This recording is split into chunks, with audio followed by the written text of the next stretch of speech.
우리 아버지 어머니 이름도 한자로 쓸지 모른다는 정도로 나올 정도로 공부를 안 시켰어요. 그거는 참 불행한 일이었죠. 그 소수의 선수들을 훈련시켜서 국제대회에서 메달만 따는데 급급하는 그런 체육 정책은 이제 지양해야 된다. 이제는 일반 모든 국민들이 스포츠를 즐기고 또 건강한 그런 삶을 유지할 수 있는 그런 삶의 질을 향상시키는 그런 스포츠 정책이 변화해야 된다 하는 욕구가 지금 아주 강하게 일고 있습니다. 그럼에도 불구하고 긍정적인 효과도 없지 않은데 하여튼 지금 우리가 전 세계적으로 일정한 정도의 어떤 위상, 스포츠에 있어서 일정한 위상을 확보하게 된 것은 바로 그런 엘리트 스포츠에 대한 집중 투자가 이루어졌기 때문에 과거의 그 어떤 투자의 결실이라고 볼 수 있다는 거죠. 그런 의미에서 일정한 성공을 거뒀다라고 볼 수 있고 아직까지도 많은 국민들이 직접 스포츠를 즐기기보다는 그냥 관람에 머물고 있는 그다음에 또 스포츠에 대해서 아예 관심이 없는 사람들이 굉장히 많은 이런 그 상황은 엘리트 스포츠에 대한 투자가 가져온 어떤 폐해라고 볼 수 있겠죠. 1979년 11.6과 12.12 사태를 지나며 우리 전국은 혼란 속으로 빠져듭니다. 그리고 광주의 상처를 짓밟고 들어선 5공화국은 본격적으로 스포츠를 이용하기 시작합니다. 바로 88 올림픽 유치였습니다. 국제사회에서 정권의 정당성을 인정받겠다는 생각에 전두환 정권은 사활을 건 88 올림픽 유치 작전에 돌입합니다. 그러나 서울 올림픽 유치는 전문가들이 보기에 거의 불가능한 일이었습니다. 국제 스포츠 무대에서는 우리는 완전히 후진국이라는 말씀이에요, 그야말로. 국제연맹에 간부 하나도 없는 우리나라는 말씀이에요. 회의에 참가할 수 없어요. 집행위원도 없고, 아무것도 없습니다. 김택수 IOC 는 고인이 됐습니다만, 그분 자택에 제가 가서 인터뷰를 하러 간 적이 있습니다. 그랬더니 그분이 겉으로 얘기는, 돌아간 분에 대한 얘기가 돼서 좀 하지만, 겉으로 얘기는, 올림픽은 하면 이런 좋은 조건이 있고, 이렇게 하면 승산도 있다고 쭉 얘기를 다 하시더니, 이거는 오프 더 레코드입니다. 절대로 우리가 낙오에 이길 수가 없습니다. 이거는 신문 쓰면 안 됩니다 하면서 얘기한 게 그런 게 있어요. 그때 그 정도로 IOC 위원 그때 자체도 이거는 힘든 일이다. 거의 불가능이라고 생각했던 거거든요.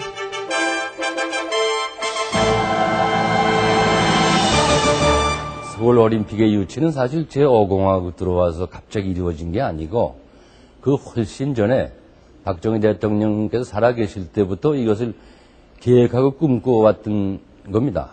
근데 76년에 우리 아시안게임까지 같이 유치했다가 반납을 한 적이 있거든요. 그때 우리 창필 당했으니까 그거 그냥 같이 유치해버려라. 그렇게 오달 내린 겁니다. 그게 언제인 줄 압니까? 박정희 대통령이 김재기 수에서 살해당한 지 36일 전 얘기입니다. 바로. 박정희 대통령이 운명을 달리하기 36일 전에 그걸 결정을 지었었어요.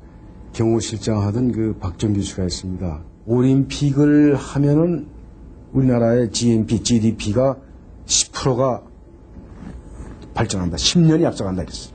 올림픽을 하면은 사회 모든 경제뿐만 아니라 사회 전반적으로 10년이 앞서간다 얘기했어요. 그러다가 박정희 대통령이 돌아간 다음에 박종기 씨도 체육회장에서 물러나면서 세상이 확 바뀌었어요. 그러다 보니까 올림픽 유치는 싹 물밑으로 가라앉았습니다. 그래가지고 거의 1년, 2년을 허송세월을 했다고 해도 과언이 아니죠.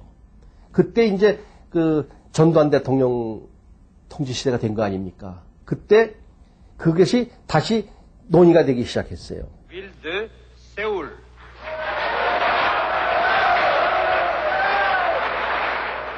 세계 각 지사에서 말이죠.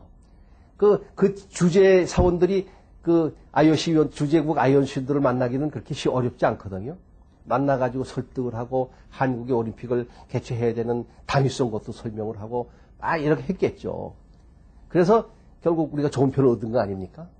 정지용 씨가 저한테 얘기가 이것이 우리 국군이 아주 용성하게 지금 발전한 계기가 됐고 제2의 한강의 길을 갖다가 만드는 계기가 됐다. 당신이나 나나 지금 죽어도 한이 없다. 이런 식으로까지 얘기했습니다.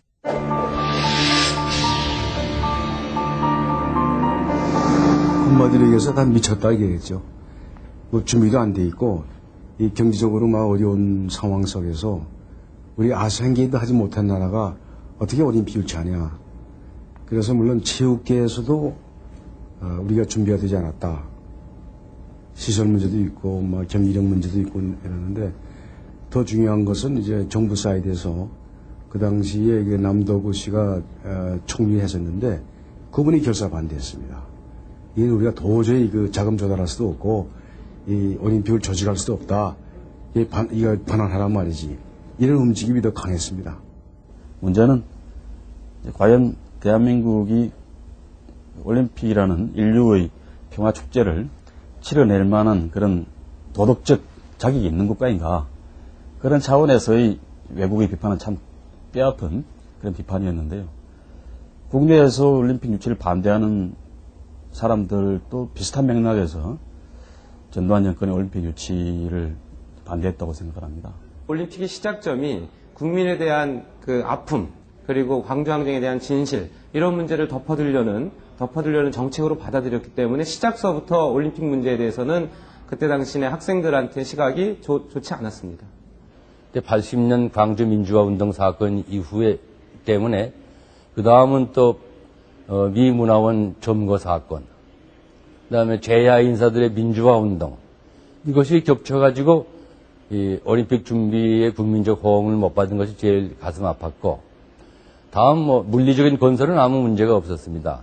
그러나 저희들은 준비하면서 다른 나라처럼 온 국민의 성원을 받으면서 준비하고 싶었죠. 학생들한테는 또 다른 이슈가 있었습니다. 그때 이제 88년도에 그 남북 학생회담을 필두로 해서 통일 문제가 제기됐기 때문에 오히려 올림픽을 한다라면 통일의 올림픽으로 민족의 축제 개념으로 승화시키자라는 그 측면에서 학생들의 움직임들은 공동 올림픽 개최라는 이슈로 86년 아시안 게임부터 지속적으로 제기를 해왔던 걸로 제가 기억을 하고 있습니다. 88 올림픽 유치와 함께 5공화국이 내민 또 하나의 카드는 프로스포츠의 개막이었습니다. 국민의 정치적 관심을 스포츠로 돌리려는 군사정권은 82년 난항 끝에 6개국